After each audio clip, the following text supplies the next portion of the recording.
1932 nació en Guadalajara el escultor Francisco Sobrino, artista que, tras un periodo de formación en España, recibió influencias de diferentes corrientes internacionales para producir una obra conocida mundialmente.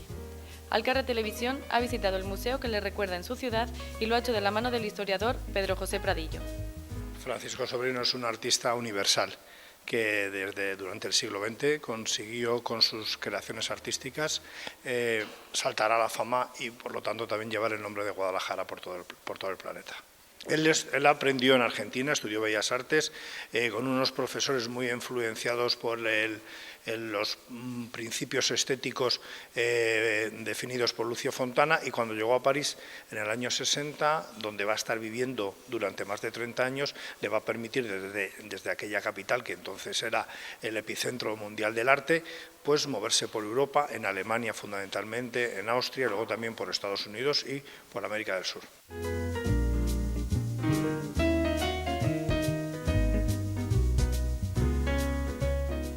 El cariño que sentía el artista Francisco Sobrino por su ciudad natal fue correspondido con la construcción del museo, que acoge numerosas obras del escultor y que porta su propio nombre.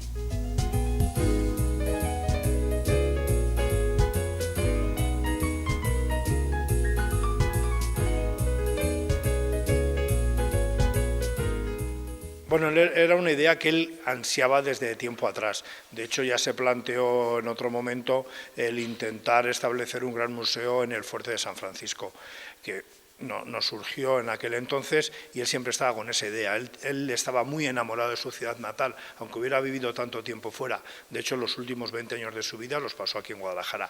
Y él quería que su ciudad fuera la depositaria de su tesoro artístico. Entonces, cuando volvimos a retomar desde el ayuntamiento esa posibilidad de hacer un museo en el año 2008, él firmó encantado el protocolo para que hoy sea materialmente real. A tan solo 150 metros de la que fue su casa en Guadalajara se encuentra la nave que alberga gran parte de su obra, el Museo Francisco Sobrino, proyecto que desde su inicio provocó en el artista gran cantidad de recuerdos e ilusiones. Tratábamos de recuperar edificios históricos. El Matadero, que es donde estamos, son unas construcciones de 1883 y que estaban muy deterioradas, necesitaban de una intervención y de darle un contenido. Pero es que además él nació aquí, en el barrio, en el año 1932, apenas a 150 metros de estas naves del Matadero, y para él era volver a su infancia, era su campo de juego. Él vivió muy de pequeñito en la ciudad, luego ya, como tú dices, se marchó a Madrid, a la Argentina, a París, pero era su barrio de referencia. Entonces, cuando le propusimos esto, le pareció a él una idea fantástica, porque además las construcciones de las naves antiguas tienen una armadura, una techumbre de madera con vigas ahí muy potentes, ya lo veremos ahora, y le recordaban a sus dos estudios, al que tenía en París y al que tenía aquí en Utande, en un pueblecito de Guadalajara. Ambos dos eran así, de esa estructura, por lo tanto era como volver a seguir enseñando sus estudios, su casa, allí donde él creaba estas piezas. El museo cuenta con varias salas. En la primera aparecen todo tipo de esculturas del artista alcarreño, en la que destaca especialmente una. Arte óptico y cinético.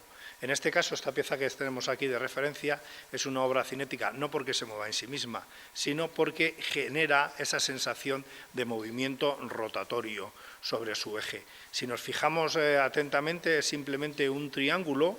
Es una escultura que tiene por base un triángulo, y en su desarrollo vertical lo que sucede es que el triángulo cambia y se invierte. El lado mayor, que estaba en la parte baja en un lateral, en la parte más alta está en el lado contrario. Y al evolucionar de esa manera cada una de las lamas verticales, parece que la escultura está rotando sobre sí misma. Y como tú no ves que se mueve, pues lo que te provoca es que tú giras en torno a ella, porque quieres indagar, investigar qué nos ofrece visualmente esta pieza escultórica. Y al final se convierte en una obra cinética porque nos hace movernos a nosotros en torno a ella para tratar de encontrar la solución a esa inestabilidad generada por el artista y por la obra. Además de las dependencias destinadas a la exhibición de obras de Sobrino, encontramos una sala para talleres infantiles unidas a un pequeño espacio donde se podrán visualizar una serie de documentales sobre la vida del artista. Al final del museo nos encontramos con la sala de exposiciones temporales, donde se puede encontrar la obra Relación de agujas, el icono del Museo Francisco Sobrino.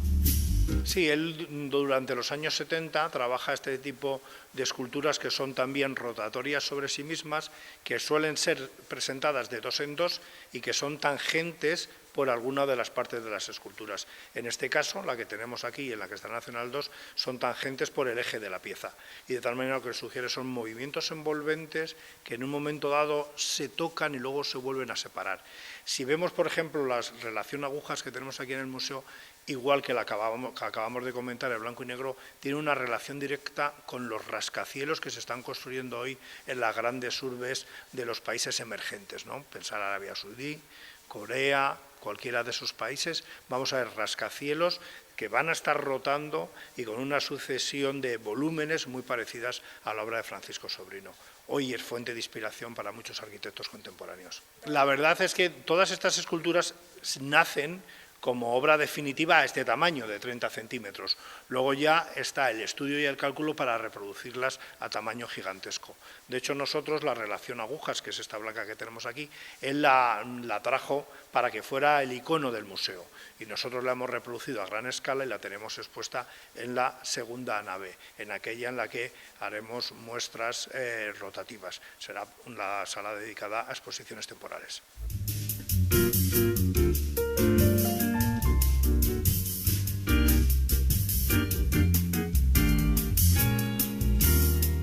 Según nos vayamos adentrando en la vida y obra de Francisco Sobrino, iremos conociendo aún más tanto al escultor como a su estilo, el cual está marcado por el movimiento y la inestabilidad.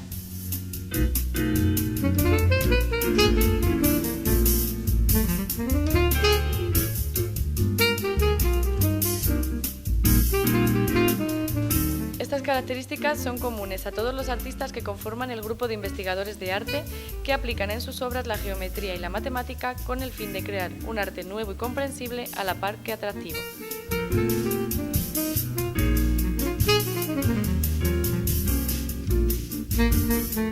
En aquella época, en el año 60, que es cuando se crea el grupo, la mayoría de las manifestaciones artísticas eran abstracción salvaje, no abstracción geométrica, bueno, que estamos aquí, una abstracción muy orgánica, de unos impactos de colores totalmente deformes, digamos, ¿no?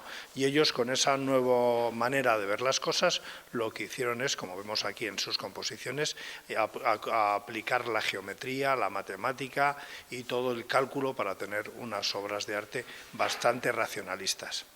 Sí, es un concepto que tenían todos los del Graf, inestable porque nos generan unas sensaciones de obra inacabada, de algo que no está terminado, que es inestable, y a nosotros nos generan esa situación de nerviosismo, de rotación en torno a ella, es decir, ¿qué está pasando? ¿Qué está pasando que no llego a entender qué ocurre? Porque son cosas muy sencillas, sin embargo tienen una capacidad de sugerirnos emociones y de sugerirnos sensaciones y de atraparnos con todos los movimientos ondulatorios, giratorios o como sea que nos ofrecen estas obras.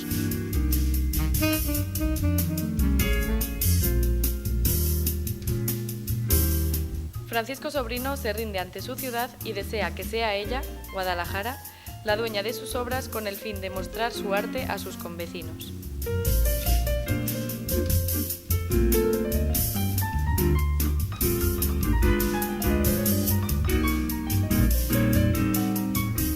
De 5 a 9 de la noche. Y también hacemos visitas guiadas, totalmente gratuitas, así como la entrada al museo, que las hago yo una por semana, y lo que hay que hacer es llamar al Patronato Municipal de Cultura al 949 24 70 50 o bien apuntarse aquí en el mostrador del museo. Hacemos una por la semana, dura 1 hora y yo me dedico a explicar las obras de Francisco Sobrino y toda su aportación al arte del siglo XX-XXI.